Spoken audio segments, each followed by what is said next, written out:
Dr. Jeff Pierce, our WSN Injury Insider from the Michigan Sports and Spine Center, michigansportsandspine.com. Doc, where are you coming from today? Hailing from? Somewhere in Tennessee. Where are you? I'm in Memphis, Tennessee. Memphis, Tennessee. Oh, Memphis. What's going on down there in Memphis, Tennessee? It's some good barbecue. I just had barbecue. Actually, I was at Lorraine Hotel, across from Lorraine Hotel, which is Braylon. You know why Lorraine Hotel is famous? Is it Martin Luther King? Anybody? Martin Luther King is where he was assassinated. Why you ask the black guy? I was at the barbecue across from Why you ask the one black guy on the show? Of course I know what hotel that is, man. It's part of my history. Well, because I didn't want to put Ryan on the spot. I've forgotten that history is a while ago, and it's. I like what it said. They celebrated instead of riot. There was a lot of history there. Anyhow, I had barbecue across the street from there, so that was famous. And I did the brisket, the pulled chicken, and the turkey, and the baked beans and potato salad. So I'm ready to take a nap after that now. Some places you go, you just got to get certain things, man. You go to Memphis, you got to get barbecue. You go to Kansas City, you got to get barbecue. You go to Texas, you got to get barbecue. You go to Boston, you get some chowder. Oh, this is true. New England clam chowder is the best, baby. Chowder. Jersey pizza. Smashing crabs. Right. Hey, so, Doc, how do they have that hotel now? Is it It's a memorial. Is it a historic site Museum. now? Or what? How do they have it They do tours. preserved? Yes. Well, they apparently in '82 they were going to tear it down, and the coalition kind of came together and says, "No, we're preserving this. We're turning it into a museum." So it's a tribute to obviously Martin Luther King and everything he was standing for, and a lot of history brings back, sad memories and how tough the world is and how tough it is today and how silly all of us can really be. And it's nice that that part of history is being. It's still active and captive. I don't know the proper word right now to use, but it's he's a great man. He's a great man. He's before his time, and it's just simple terms. I just can't believe we've gotten to places that we've gotten and things. I think the older I get, the more I care about history, and it's special and kind of where we are. And we're not chasing social media and TikToks, and sometimes you just got to come back down to earth and baseline and what's real and what's not real and what's important. Judge a person on their soul, and that's all you should be judging them on, and that's it. And I'll get off that soapbox right now. Well said, Doc. Amen to that. I couldn't agree more with you on that, Doc. And let me ask you, I wanted to get some injury news. In the NBA, there's a big game tonight in the NBA. It is the Mavericks and the Minnesota Timberwolves. And one of the guys that has really popped this series has been Derek Lively. He sat out last game.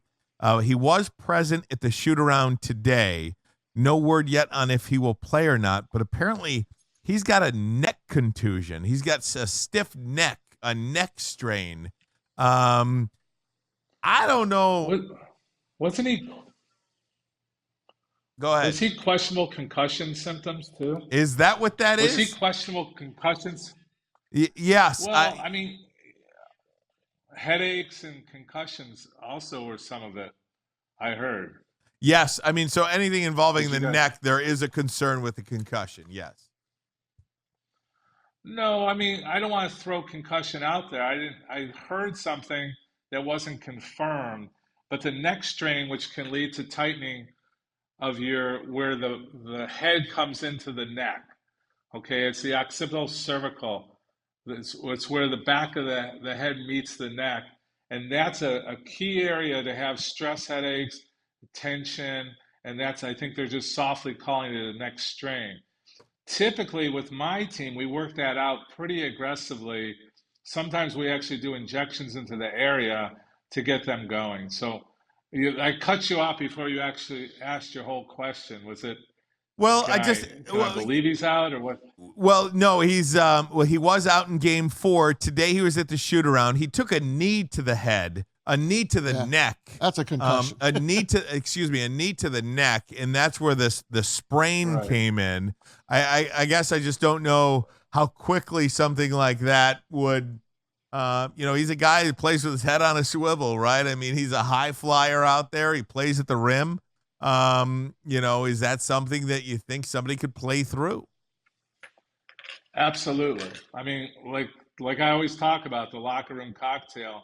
There's plenty of cocktails that's not so severe. If they're calling it a sprain, they're not saying it's a herniation or a radiculopathy. It's an injury to the neck, kind of like a whiplash. If think of it like simplified, like a whiplash injury, where all that mechanism kind of pushed and pulled, and now it gets real tight, and then you get that tightness around the back of your head, and it kind of rolls forward and can give you headaches.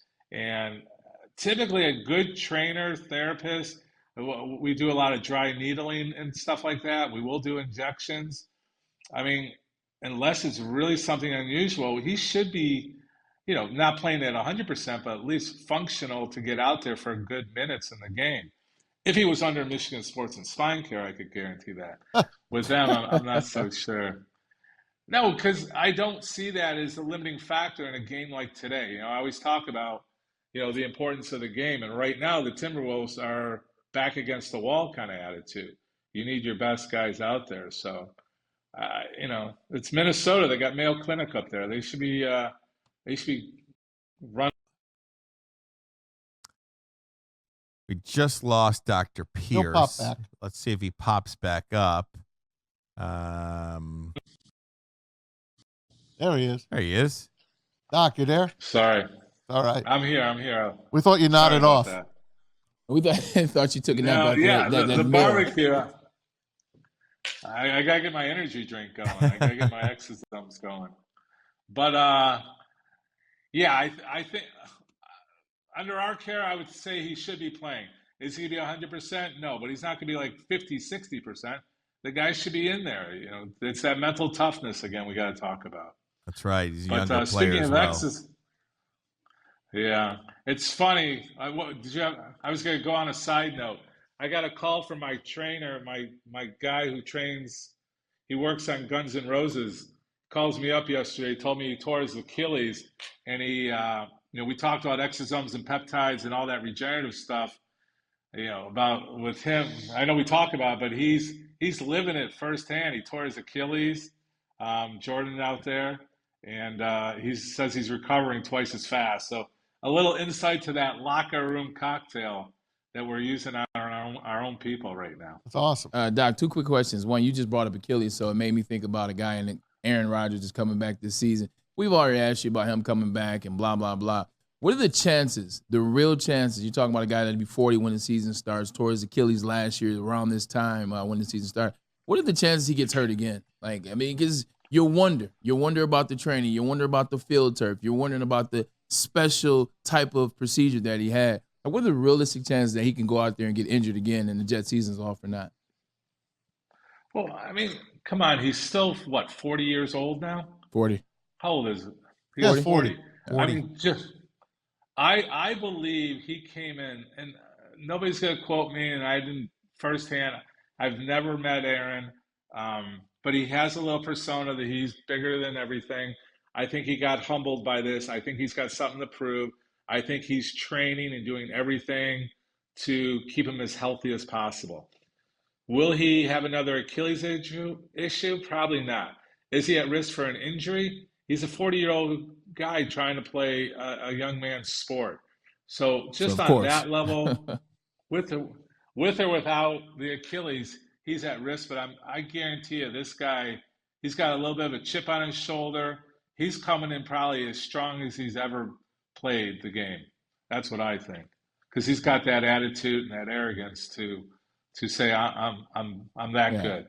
And I think Tom Brady's a little bit of a chip on his shoulder that I'm as good as Tom Brady, even though he's not. I got to check the schedule and see if Tom does any of Aaron's games this year, which is going to be a lot of fun. Doc, last question. You saw Scottie Scheffler. We talked about that last week, what happened to Valhalla. You see all charges dropped. He was able to escape. I still think it's the PGA's fault. I'm glad this happened. You see the video. There was not exactly what they said, and it was just a dumb job by the PGA. They should have had somebody directing traffic, if you will. Yeah, Scotty, it just shows you that the mental toughness only goes so far. I mean, he came back and played that on Thursday. He had a good round, or yeah, first day, and Yep. then it kind of got to him. He broke down a little bit the second day. It's just mental toughness is so much part of the game. And here's Scotty that we thought was unshakable, and some silly, not silly, but some poor incident, got into his head. And everybody's human. We're not robots anymore. We really are human. I mean, we've all played the game of golf. We all have gone through the runs where we just like the hole's so big, and you're just there, and then all of a sudden you got one little vehicle or vessel or anything that's a little bit off, it throws your game off, and then you go down that rabbit hole. So, like I said on the last show, it's your memory. Your memory beats you the most out of everything. The guys, I've talked about Chris Osgood on DMAC's show on Tuesday, that the reason Osgood was so good is because he had a short-term memory. He couldn't remember anything bad. But I think Scotty, he did. I mean, he was great that way. I'm like, how do you do? I've had a lot of conversations with him. His wife was into yoga and meditation, and Osgood's a great guy. Scotty's going to get back. He'll be as good as new. But it just shows you that the message to everybody's got their limits. We make fun of these young kids, these college kids, these young athletes, professional. They're still young athletes that they're human. They're human, and the human mind will overtake, and you got to be able to know how to conquer it, and how to do it. If it's meditation, it's your go-to, it's your routine. Like Tiger Woods, I always had my routine. I had my routine. It didn't matter. I kept to my routine. So like Braylon, I know you have a routine, but it's also changed. It's been modified. Like you got how you're working out now. You have your routine. You're comfortable with that. And when somebody messes with you, or you're ill, or you hurt your pinky finger, it just throws you off a little bit. It's funny. It's fun, not to cut you off. It's super funny that you said that. Yesterday when I worked, the day before when I worked out, what day is today? Is Thursday, so it's been Tuesday. I always work out with a headband. I got a little do-rag that I work out with, a little scarf, little Tito's bandana, free promotion right there. But I didn't have it on Tuesday. I didn't have it. Wasn't the same workout. Like I legitimately, it's part of my routine. It's like the last thing. It's kind of like the movie Over the Top with Sylvester Stallone, where he got to turn the hat to the back and he turns to the machine. That's kind of like my Sylvester Stallone. Lincoln Hawk was his name. And he put the bandana on, tie it up. Now I'm ready to lift weights. Didn't have the bandana. Didn't really have a good workout. I was put in some sweat, but you're right, man. When your routine is off, no matter what it is, it messes with this the whole time. Yeah, I mean, I've been fortunate for many years to be around a lot of high-profile athletes, and even the entertainers that were around, even, young kids. Like I watched a young girl that was on my daughter's high school golf team. She had a routine. She had her system, and she was a step above. That 5%, 10%. You keep adding 5 to 10% each year, doing certain things.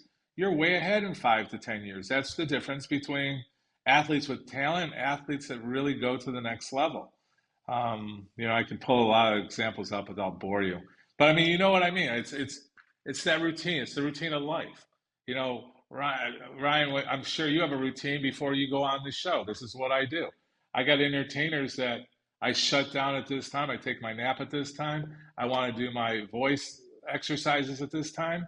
These are perfectionists. That's why they get to the next level. Not trying to be anxiety and anal about it, but routines are a big deal. You hit it, Doc. And even in, I bring it to my sport, bowling. The best bowlers do the same exact thing every single time. They pick up their ball. They wipe it a certain way. They put it down. They get the rosin. They check their shoes. They go up there. They have a breathing exercise, and they deliver the ball the same way every time. I go up. I'm like a hack. I go up there. And that's why I'm not a 230 bowler. Well, your envelope is empty. I'm a 200, and my envelope is shot. So even in bowling, the exact same thing. You watch those pros on Fox. They do the same thing. I'm like, come on, man, just throw the spare. Throw the spare. No, they do the exact same thing. Right. No, but it's not just sports, it's life too. I don't want to get too deep. I'm deep here in Memphis, and the Martin Luther King got me thinking. It's just, the messaging, it's just, I'm sad for our young youth. I don't know where the good examples are coming from anymore. I mean, everything's tainted. I'm gonna get on my soapbox here, so I'm gonna cut myself off. But it's just, where are we getting, you don't look to athletes, you don't look to entertainers. The messaging is so confusing. I don't know. It's like you have to find your own routine. I think we're starting to see that pendulum swing the other way, because even watching on TikToks, I'm saying, stop doing this. You need to focus here. You need to go back to family. You need to go back to what's roots. And it's injury prevention. I know this is about sports medicine, but the mental part is sometimes 90% of success.